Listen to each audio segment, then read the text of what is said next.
yang memiliki peran luar biasa. Peran itu mungkin tak terlihat kasat mata, karena setiap pekerjaannya ia lakukan dengan penuh kelembutan.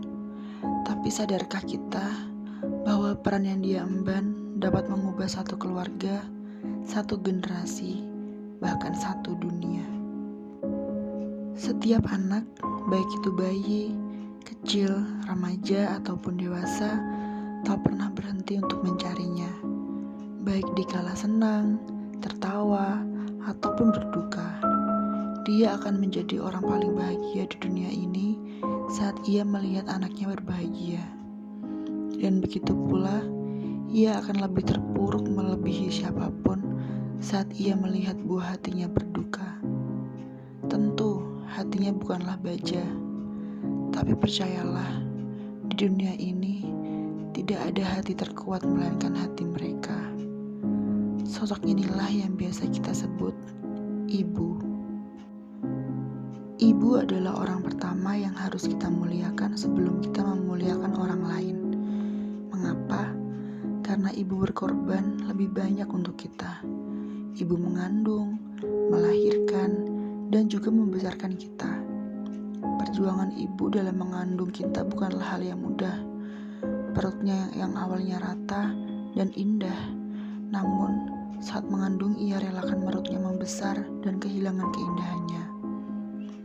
Tak jarang ibu yang sedang mengandung pun mengalami masalah kesehatan, seperti sakit pinggang ataupun mual muntah, hingga terkadang membuat mereka tak nafsu makan. Namun, mereka rela mengalami itu semua demi harapan si buah hati akan tetap sehat sampai saatnya. Ada sebuah cerita seorang bayi yang siap dilahirkan ke dunia. Menjelang diturunkan, dia bertanya kepada Tuhan, "Para malaikat di sini mengatakan bahwa besok Engkau akan mengirimku ke dunia. Tetapi bagaimanakah cara saya hidup di sana? Saya begitu kecil dan lemah," kata si bayi.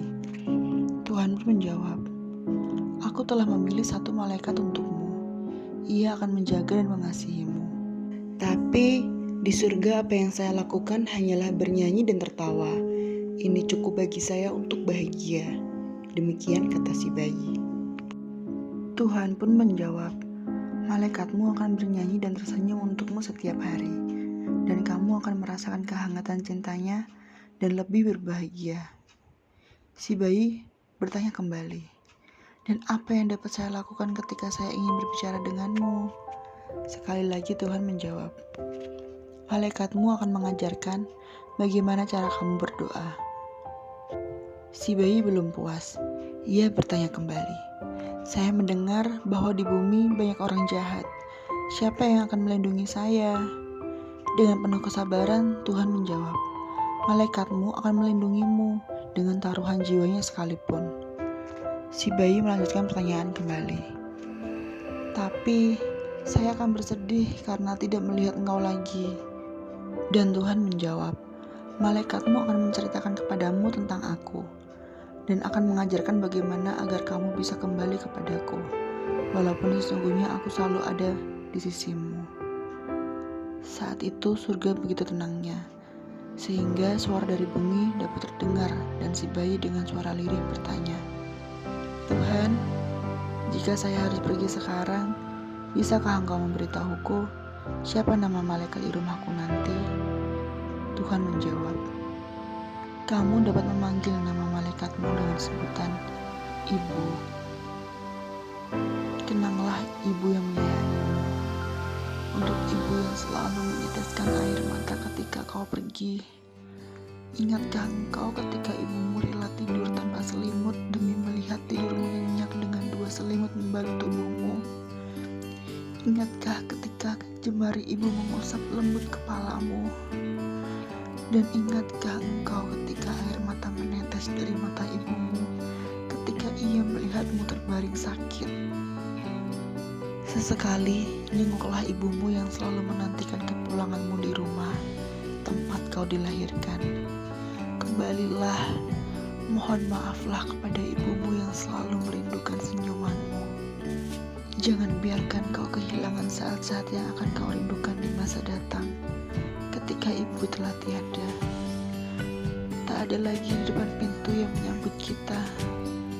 Tak ada lagi senyuman indah tanda bahagia.